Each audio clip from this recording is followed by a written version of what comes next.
جزاک اللہ خیر. بس حضرت سے گزارش کرتا ہوں کہ حضرت نصیحت فرمائیں.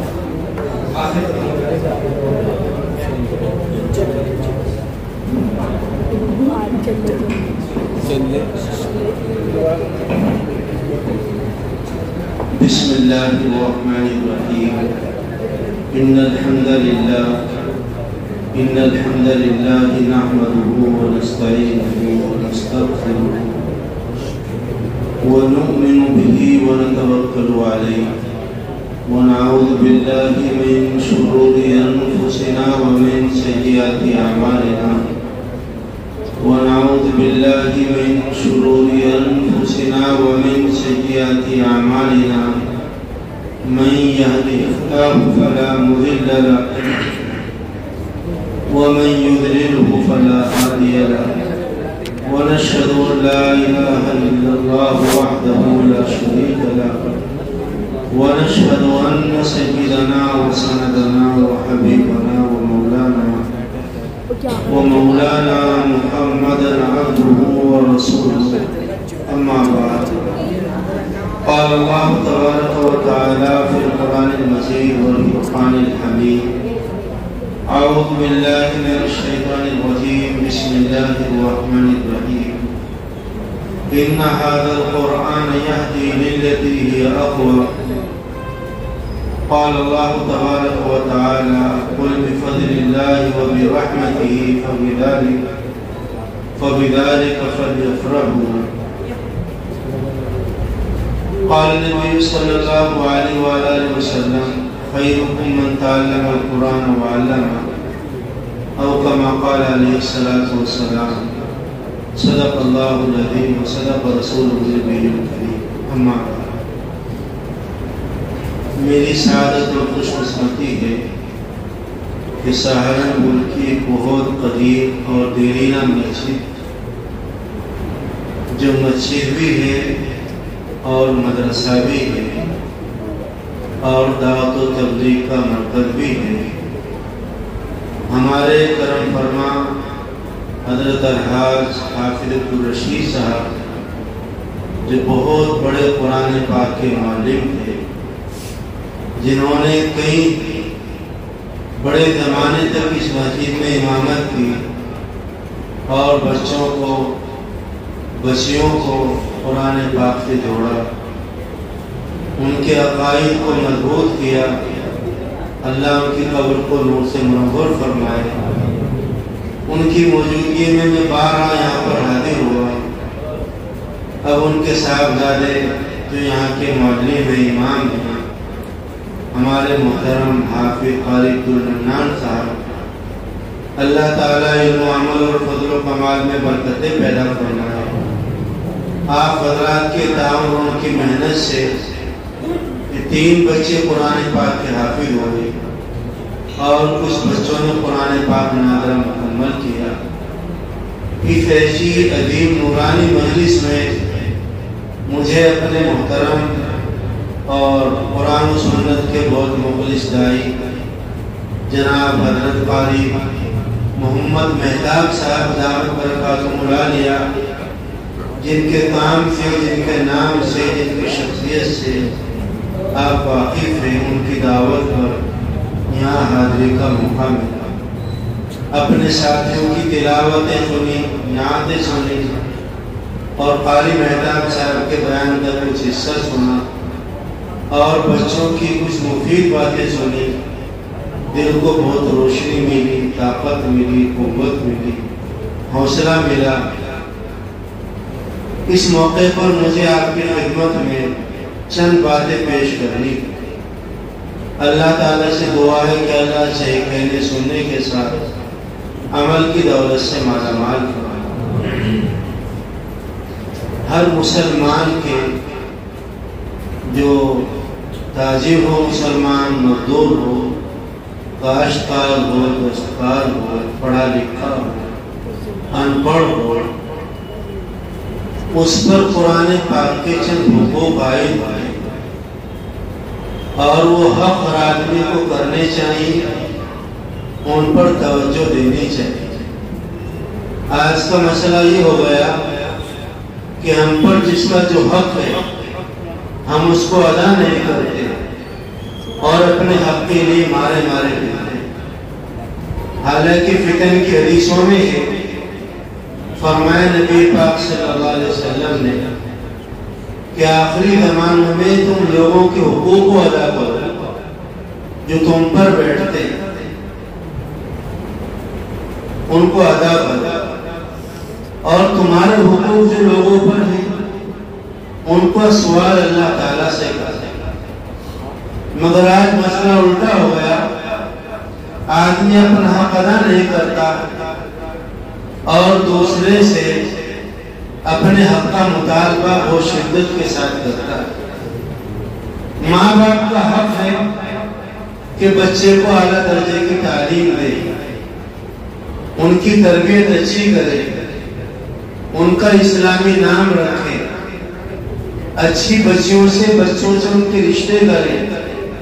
یہ ماں باپ کا پہلا حق ہے۔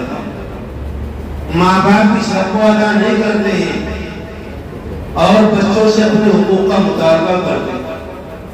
حدیث شریف میں آیا کہ جو آدمی ہمارے چھوٹوں پر رحم نہ کرے اور ہمارے بڑوں کی تعلیم نہ کرے وہ ہم میں سے نہیں ہے۔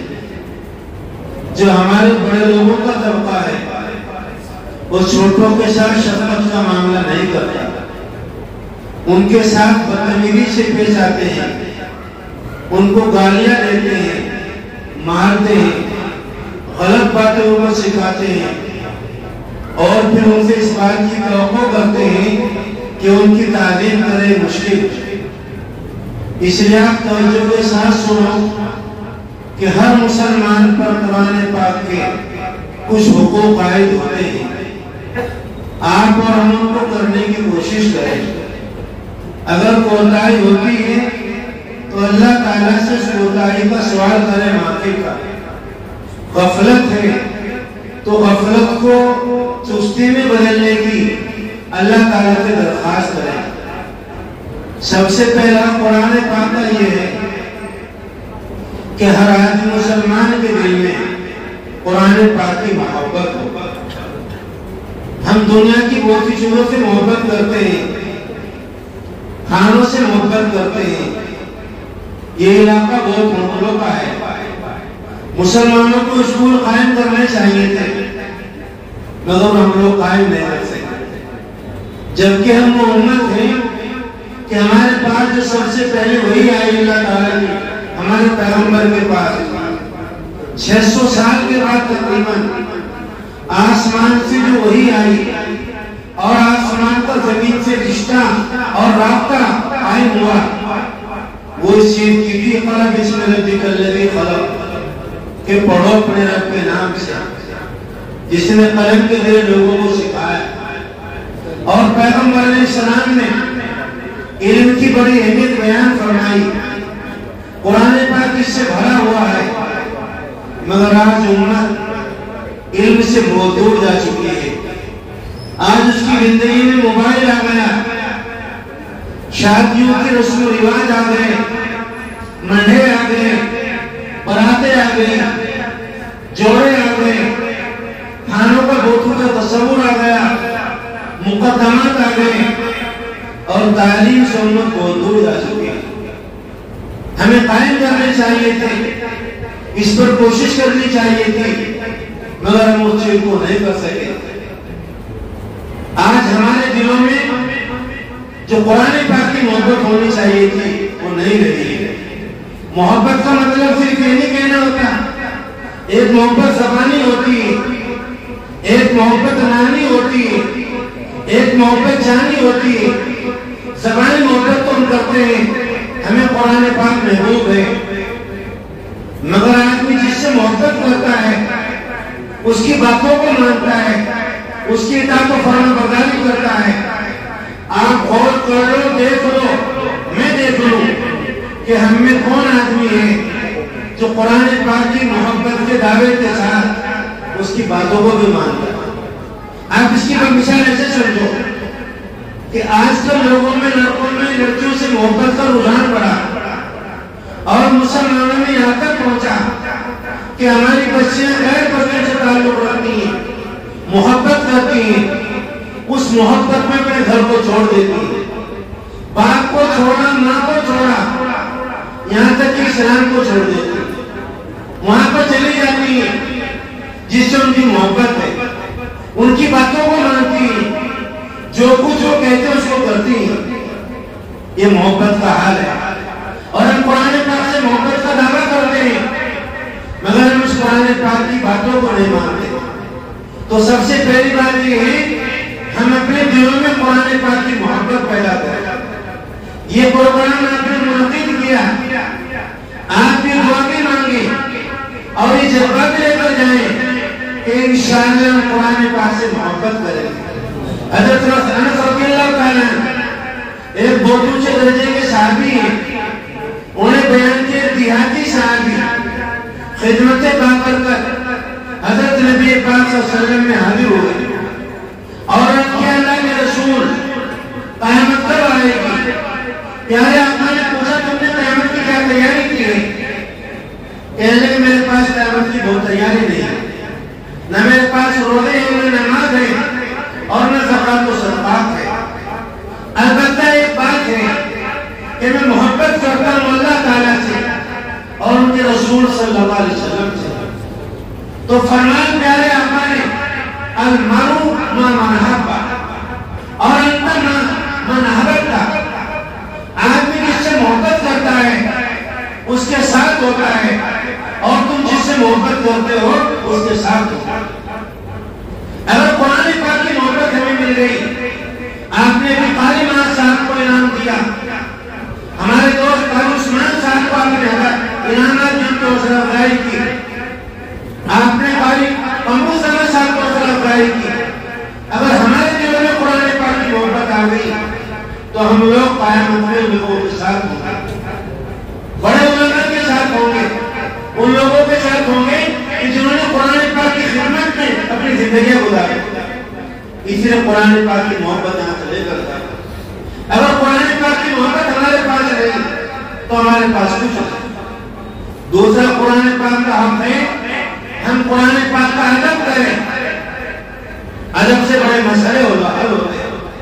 دنیا میں جسے جو کچھ ملا ہے ادب کی بنیاد پر ملا ہے، ہم نے بے ادبوں کو برباد ہونے دیکھا ہے، جو کہا کرتے تھے کہ بغیر سبق کے پڑھے وہ تکرار کرایا کرتے تھے، کتابوں پر یاد ہو جایا کرتی تھی، بے ادبی کی بنیاد پر انہیں ایک لفظ بولنے کا موقع نہیں ملا، ایک لفظ لکھنے کا موقع نہیں ملا۔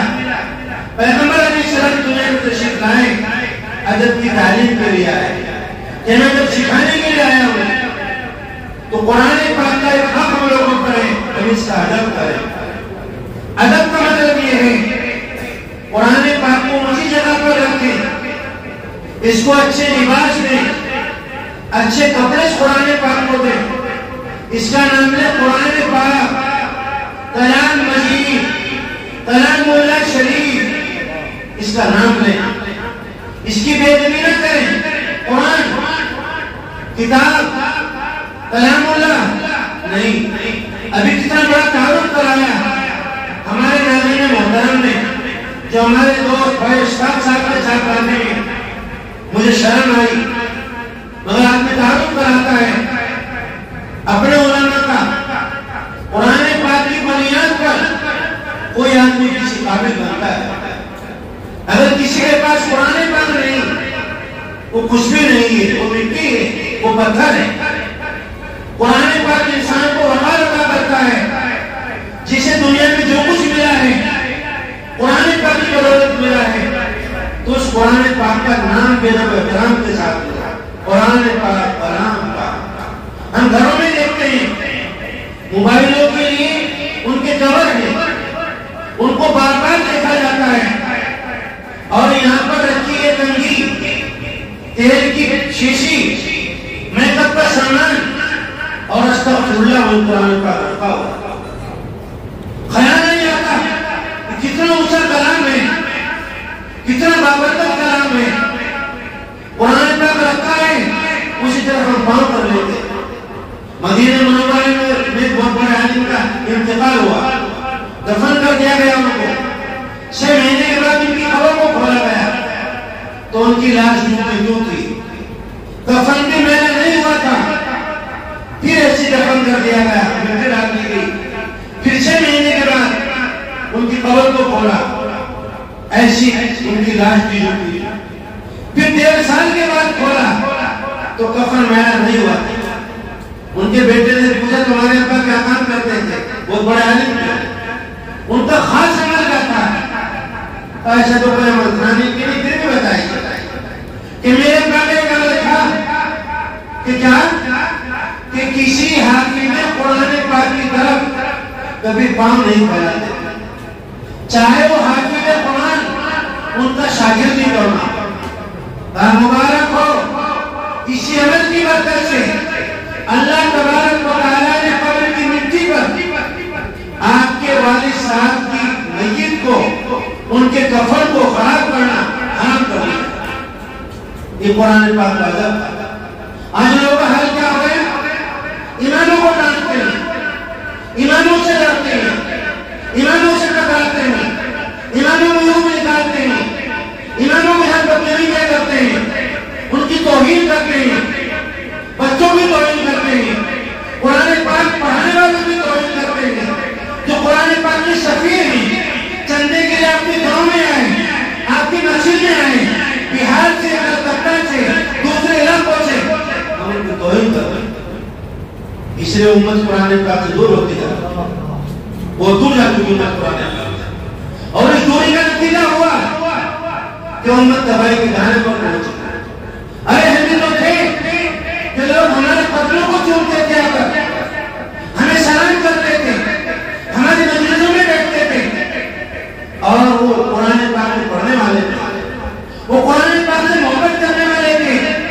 آج ہم نے قرآن پاک کو چھوڑا تو آج کوئی ہماری بات سننے کو تیار نہیں۔ اس لیے بھائی مختصر بات یہ ہے کہ قرآن پاک کا ادب کرو، علماء سے سیکھو کہ ادب کیسے کیا جائے۔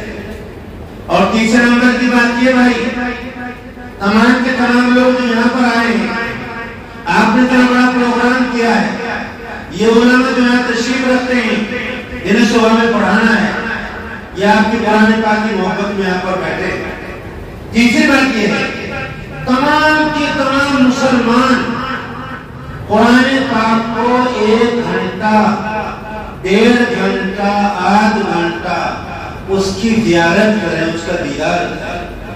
ابھی میں بیٹھا پر کسی آدمی پر بیٹھے آپ کو دیدار کریں گے، ہم سے بسم اللہ پڑھنے نہیں آتے، ڈر لگتا ہے، فضل خدا بندی ہے، کسی فلاں کا چہرہ دیکھیں، اس چہرے میں وہ کہاں سے آیا؟ قاری محتاب کو مرتبہ کیوں پر ملا؟ قاری محتاب کے حق پاک نے کیوں چوما؟ کیوں؟ قرآن پاک کی بات سے آدمی کسی عالم کی زیارت کرتا ہے، کرنی چاہیے۔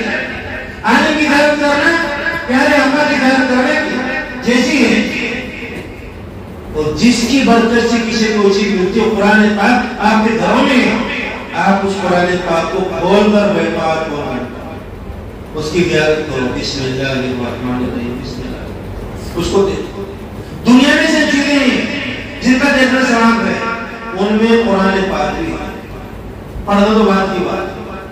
اگر میں آپ سے پوچھوں کہ ہم میں سے کون آدمی قرآن پاک کو روزانہ دیکھتا ہے، آپ ہاتھ نہیں اٹھا سکتے، اور آپ کے موبائل میں آپ کے پوتے کا فوٹو ہے، آپ کے بیٹے کا فوٹو ہے، آپ کی والدہ کا فوٹو ہے، آپ کی بیوی کا فوٹو ہے۔ میری بیوی، یہ میری والدہ ہے، یہ میرا بیٹا ہے، یہ میرا پوتا ہے، اور وہ قرآن جو اللہ کا ہے، حدیث شریف میں آتا ہے تبرکوا بالقرآن فإنه كلام الله وخير منه، اللہ نے اس کا تکلم کیا ہے، ہم اس قرآن پاک کو دیکھنے کو تیار ہیں۔ آپ موبائل دن رات میں 200 مرتبہ دیکھیں گے۔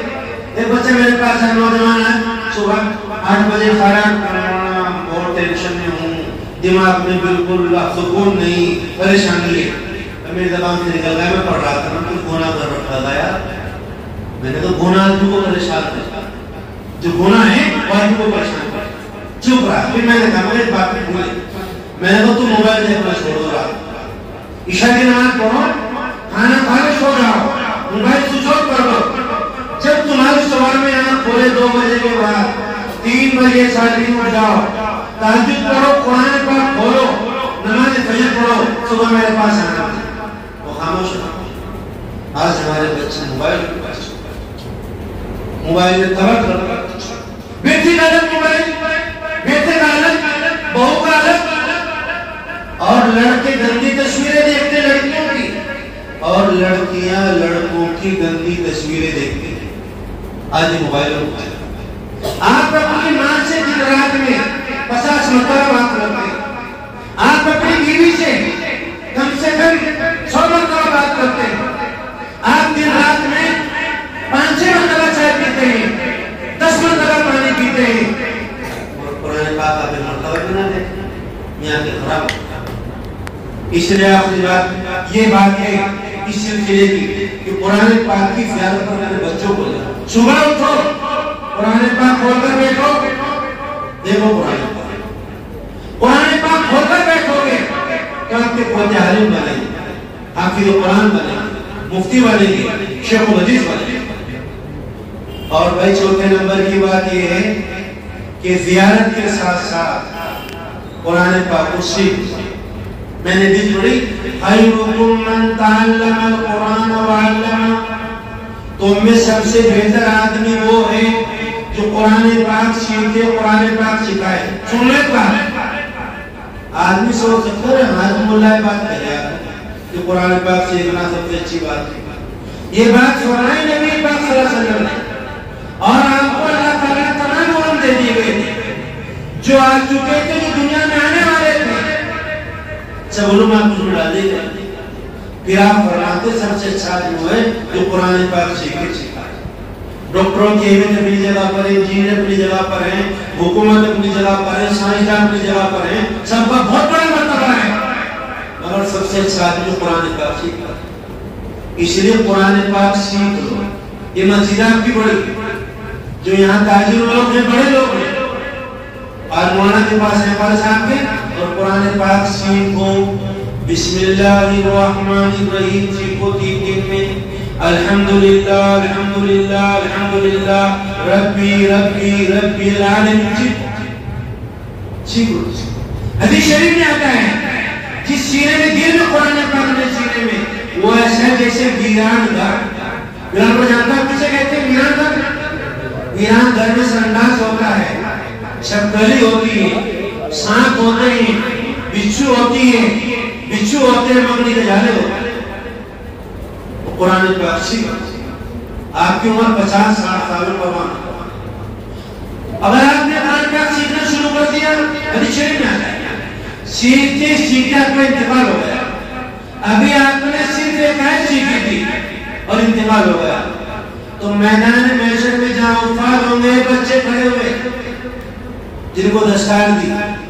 ان کے والدین قابل مبارکباد ان کے استاد قابل مبارکباد ان کی برکتوں سے اللہ تعالیٰ اگر یہ قائم ہے قرآن پاک کے اوپر ان کے والد والدہ کو اللہ قیامت میں تاج عطا کریں گے دو ایسے جوڑے عطا کریں گے کہ جس کے سامنے دنیا کی کوئی قیمت نہیں ہوگی اور یہ بچہ قرآن پاک پڑھے گا ایک آیت امی ابو کا درجہ بلند ہوگا دوسری پڑھے گا دوسرا درجہ تیسری پڑھے گا تیسرا درجہ اور جتنے درجے جنت میں ہیں اتنے قرآن پاک میں حروف جو بندہ اپنے سینے میں قرآن پاک لیے بیٹھا ہے پوری جنت تجھے سینے میں موجود ہے تو جہاں بچے کھڑے ہوئے ہوں گے اور خاندان کے 10 لوگوں کی جو جہنم میں جا چکے ہوں گے ان کی سفارش کریں گے اور اللہ تعالیٰ ان سے فرمائیں گے قرآن پاک پڑھتے جاؤ چڑھتے جاؤ جہاں تمہارا قرآن پاک پڑھا ہوا تمہارا ٹھکانہ وہ ہے تو آدمی جو قرآن پاک سیکھے گا قاری صاحب کے پاس آ کر اور سیکھتے سیکھتے انتقال ہو گیا ان کی لائن میں پڑا اس لیے قرآن پاک سیکھ میری بات مان جس زبان پر قرآن نہیں اس پر کچھ بھی نہیں جس ہاتھ میں قرآن نہیں اس میں کچھ بھی نہیں جس دل میں قرآن پاک نہیں وہ دل کنگال ہے اور ایک بات اور سنو جو بچے اسکولوں میں پڑھتے ہیں آپ کے 10ویں کلاس 11ویں 12ویں نیٹ کی تیاری کرتے ہیں بچے انجینئر بن رہے ہیں بچے جج بن رہے ہیں بچے بن رہے ہیں اور ان کو بچانا چاہتے ہو ان کے ایمان کو تو اس مسجد سے جوڑ دو، مدد سے جوڑ دو۔ اگر اسکول والا بچہ مسجد مدرسے سے نہیں جڑے گا اور گھر میں دین نہیں رہا، اگر ہمارے گھروں میں دین ہوتا تو ہماری 12-13 لاکھ بچے مرتد نہ ہوتے، ان کے ہاتھوں میں داغے نہ آتے، ان کے ماتھے پر قلم نہ آتا۔ گھروں میں دین نہیں، دکانوں میں دین نہیں، تجارت میں دین نہیں، کاشتکاری میں دین نہیں، دین تھوڑا بہت جو بچا ہے مسجد و مدرسوں اور جماعتوں میں بچا ہوا ہے تو اپنے بچوں کو یہاں بھیج دو۔ وہ بچے بڑے ہوں گے یہاں پڑھنے کے بعد ان لوگوں کا نہیں ہونا، ان کا ایمان باقی رہے گا۔ اگر بچوں کا ایمان بچانا چاہتے ہو، دکان بعد میں، کاروبار بعد میں، شادی بعد میں، کوئی جاب بعد میں، سب سے پہلے ایمان ہے۔ کیوں؟ پیارے پیغمبر علیہ السلام نے 13 سال مکہ المکرمہ میں گزارے اس ایمان کرنے۔ یہاں اتنا بڑا تعلق، چائے، کھانے، فولا، مانا، آئیے، چھتری، یاد کے لیے۔ اور جب پیغمبر دعوت دیتے تھے تو لوگ کہتے تھے شاعر، مجنون۔ آپ مجھے مجنون کہہ کر دیکھو، آگے کہہ کر دیکھو، پیغمبر کو مجنون کہا۔ کاہن، آپ مجھے کاہن کہہ کر دیکھو۔ پیغمبر نے کوئی جواب دیا۔ راستے میں چلتے تو گندگیوں کو چوپڑے ڈالتے، بھلا دتوں کے کانٹے بچھاتے، سجدہ کرتے گھر میں مکی میں، اونٹیوں جا کر رکھتے، پتھر مار مار کر بدن کو لولوان کر دیتے، پھر بھی پیغمبر ایمان کی دعوت دیتا۔ میں آپ کی کار خراب کر دوں، آپ نے مجھے بلایا ہے، میں آپ کا مہمان ہوں، میں آپ کی چپل پر چپل رکھ دوں، میں آپ کی کار میں تھوڑی کوئی خراش پیدا کر دوں، میں آپ کی بائک کے پہیے کو تھوڑے دور کر دوں، میں آپ کے گھر کے ایک خراب کر دوں، میں میری کلاس لگا دوں، آپ نے ہمارے گھر خراب کر دیا، کار خراب کر دی، بائک خراب کر دی، چپل خراب کر دیا، آپ نے ہماری بیوی کے کیا کہتے ہیں زیور خراب کر دیا، برقع خراب کر دیا۔ برقع آپ کا ہے، زیور آپ نے بنایا نا، کار آپ کی ہے نا، مکان آپ نے بنایا نا، آپ کے دادا نے بنایا تھا، اور یہ بات کس نے بنایا؟ اس سے پوچھو پیغمبر سے۔ سینہ چھلنی ہوا پڑا ہے، بہت سے لوگوں نے دیکھا خان میں کا کو زیارت کی، پورا سینہ چھلنی، 5000 مرتبہ درود شریف پڑھتے تو بولا نہ تھا اس کا سینہ چھلنے آپ کا کس وجہ سے، اور میں امت کی بدعمالی کہ کافر لوگ کہ نہ مسلمان جن کے لیے میں نے پیٹ پتھر پر پتھر باندھے، فاتح کی میرے شہداء کو کھانا تک میسر نہیں ہوا، اس طرح کے عمال کرتے ہیں۔ چونکہ پیغمبر شاہد ہے، شاہد کا مطلب موتی نہیں کو علماء نے، ایک مطلب یہ کہ پیغمبر کی خدمت میں امت کا عمل پہنچتا ہے 8 دن میں۔ اس نے کیا کیا؟ مہتاب نے، اسماعیل نے کیا کیا، عثمان نے کیا کیا، امام مولا نے کیا کیا، لقمان نے کیا کیا، عبداللہ نے کیا کیا، سمیہ نے کیا کیا، فاطمہ نے کیا کیا۔ میں باپ ہوں، جب اپنے بچے کو خراب ہونا دیکھتا ہوں میرا دل چھلنے ہوتا ہے۔ میں نے اپنی ماں کو اپنے کسی بھائی کے اندر کے اوپر راتوں میں روتے دیکھا، اور پیغمبر کی جو محبت ہے وہ ماں کی محبت سے بڑی ہوتی ہے، تو پیغمبر کا تکلیف ہوتی ہے، پیغمبر کا سینہ چھلنی ہوتا ہے، اس کی وجہ سے، اس لیے ایمان پر محنت کی وجہ سے۔ اور قرآن پاک آپ پڑھیں، ایک حصہ قرآن پاک کا ایمان نہیں ہوا ہے، اور آج ایمان کے لالے پڑے ہوئے ہمیں فکر نہیں۔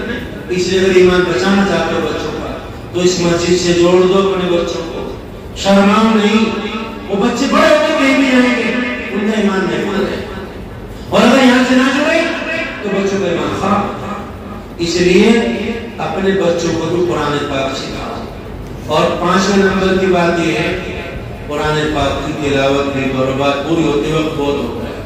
قرآن پاک کی تلاوت کرو، بغیر تلاوت کے قرآن پاک کا اللہ کا تبرک ہے۔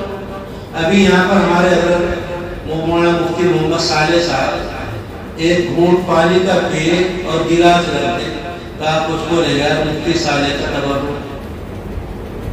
آخر ہمارے بزرگ مفتی ابوالقاسم صاحب گاڑوں ایک لقمہ کھائیں تھوڑا چھوڑ دیں، یار فلاں مولانا کا تبرک ہے، حضرت رائے پوری کا تبرک ہے، حضرت سنسار پوری کا تبرک ہے۔ قرآن پاک اللہ کا تبرک ہے، جو آدمی قرآن پاک پڑھتا ہے وہ اللہ کا تبرک حاصل ہے۔ اس لیے اس قرآن پاک کو اللہ کے طور پر پڑھو گے تو طاقت آئے گی، نہیں پڑھو گے تو مر جاؤ گے، تباہ ہو گے۔ اللہ قرآن پاک میں فرماتے ہیں ہم نے اس کتاب کو نازل کیا مبارک،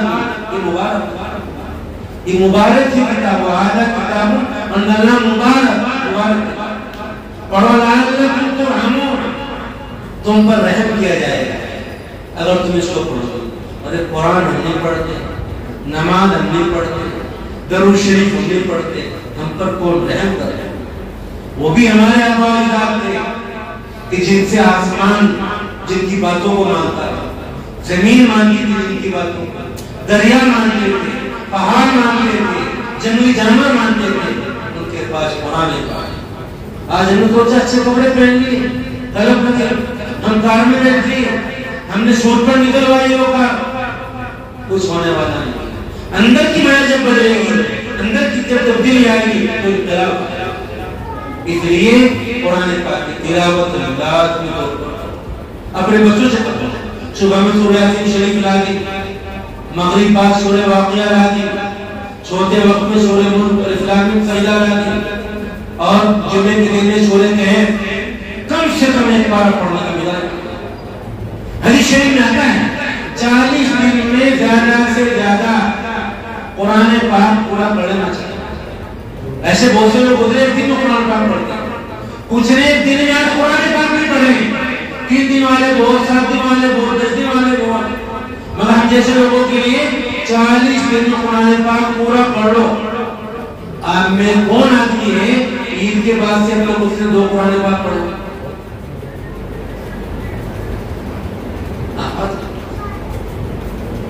مار جاؤ تمہیں کوئی پسند نہیں۔ حضرت علیہ السلام کے زمانے میں ایک بہت بڑا طوفان آیا، بیٹا ان کا در طوفان میں کہا بیٹا یا بنی ارکمانا ولا تکن من الکافرین، کشتی میں سوار کہا ابا میں تو اب کہنا جانتا ہوں سلامی الی جبل یاسمونی الماء، پہاڑوں کی بلندیوں پر پہنچ جاؤں گا۔ باپ نے کہا کوئی نہیں بچے گا جس پر اللہ رحم کرے۔ یہ بات ہو رہی تھی موجے بچڑوں کا، فقال میں وہ ابھی آج جو طوفان ہے نا اس طوفان سے بڑے طوفان میں آپ کو سچ کرتا ہوں، ان طوفانوں میں آپ سوچو آپ کا مکان آپ کو بچا لے گا، آپ کی دکان بچا لے گی، آپ کے تعلقات بچا لے گے، کوئی بچانے والا نہیں ہے، صرف قرآن پاک آپ کو بچا سکتا ہے۔ اس لیے پیغمبر نے فرمایا تھا آخر وقت میں جا رہا ہوں 2 چیزیں چھوڑ کر جاتا ہوں، انہیں ٹانگوں سے مضبوطی سے پکڑ لینا، چھوڑنا نہیں، کبھی گمراہ نہیں ہوں گے۔ ایک کتاب اللہ ہے اور ایک میرا طریقہ ہے۔ کس نے پکڑی کتاب اللہ؟ پیغمبر کا طریقہ کس نے پکڑا؟ کون پیغمبر کی طریقے کے مطابق کھاتا ہے؟ یہ پیرس بنے گے مسلمانوں کے بڑے بڑے، اور ہماری بھی شادیاں ہوتی ہیں، ہمارے بچے دلہن بنتی ہیں، ہمارے بچے دولہے بنتے ہیں۔ بتا دو کون کھاتا سنت کے مطابق، پیغمبر کے مطابق؟ کون کپڑے پہنتا ہے، کون آئینہ دیکھتا ہے، کون سرما لگاتا ہے، کون مسواک کرتا ہے؟ پیغمبر علیہ السلام اپنے گھروں میں بیگانہ ہو گئے، اپنے علاقوں میں اجنبی ہو گئے، اپنے دیش میں پردیسی ہو گئے، اس لیے اس لیے آپ اس قرآن پاک مضبوطی کے ساتھ پڑھو، اس کی تلاوت کرو۔ ایک لفظ پڑھو گے بغیر وضو کے 10 نیکی ملے گی، وضو کے ساتھ پڑھو گے 25 نیکی، نماز میں بیٹھ کر پڑھو گے 50 نیکی، کھڑا ہو جاؤ رات میں 4 بجے 3:30 بجے تلاوت کرو قرآن پاک کی تو 100 نیکی دیں گے اللہ کی طرف سے۔ اور اتقال کا وقت ہوگا قرآن پاک سے ہٹانے، جنازہ رکھا ہوا حدیث شریف میں آتا ہے قرآن پاک سینے کے سامنے، آپ قبر میں چلے جائیں گے قرآن پاک آئے گا، گھبراؤ نہیں ہے تمہارا قرآن پاک، اور میدان محشر میں قرآن پاک سفارش کرے گا اللہ بندے میں تلاوت کرتا تھا اس سے محبت، اس سے قرآن پاک سے جڑ جاؤ تو کامیاب ہو جاؤ۔ تمہاری کامیابی تمہاری عزت اس قرآن پاک کے دامن سے وابستہ ہے، اس سے اپنی وابستگی کرو، محبت پیدا کرو۔ ڈاکٹر اقبال نے کہا تھا وہ معزز کے زمانے میں مسلمان ہو کر ہم خار ہوئے تعلیم قرآن۔ اور میری بات یہ ہے، بس بات بولی کرتا ہوں، اس کے معنی کو سمجھو، اس کی تعلیمات پر عمل کرو اور اس کی دعوت دو۔ اور یہ پروگرام یہ بتاتا ہے یہاں سے جذبہ لے کر لے جاؤ کہ آپ کے بچے بھی قرآن پاک کے حافظ ہیں، یہ دولت آپ کے گھروں میں آپ کے بچوں کو ملے، اس کی نیت لے کر جاؤ۔ بہت مبارکباد دیتا ہوں مسجد کی انتظامیہ کو، اتنا اچھا پروگرام کرایا، اور خالد منان صاحب کو اللہ جلائے خیر دے، اور بھائی قاری مہتاب صاحب جس کے محرک ہیں اور جنہوں نے دعوت دی، اور آپ سب لوگ مبارکبادی کے مستحق ہیں، مگر عمل کرے، کوشش کرے۔ مولوی کا میری سر ملا لے سر پاس ایسی دم کر دو، اس میں ایسی گھر میں بند رکھتے ہیں، دم کر مت تو پڑھ لو، کوئی دیکھ تو لو۔ مولوی کیا کرا سمجھ دو، اس پر گاؤں میں ٹائیفائڈ پھیل رہا اور کیا کہتے دوسری بیماریاں پھیل رہی ہیں، اور آپ ڈاکٹر کے ہاتھ چوم رہے بس ہاتھ، ارے دوائی تو لو، لوگ مر جائیں گے نہیں تو برباد ہو جائیں گے۔ تو تھوڑی سوچ لو، غور کر لو۔ اللہ تعالیٰ مجھے آپ کو عمل کرنے کی توفیق عطا فرمائے۔ آمین یا رب العالمین۔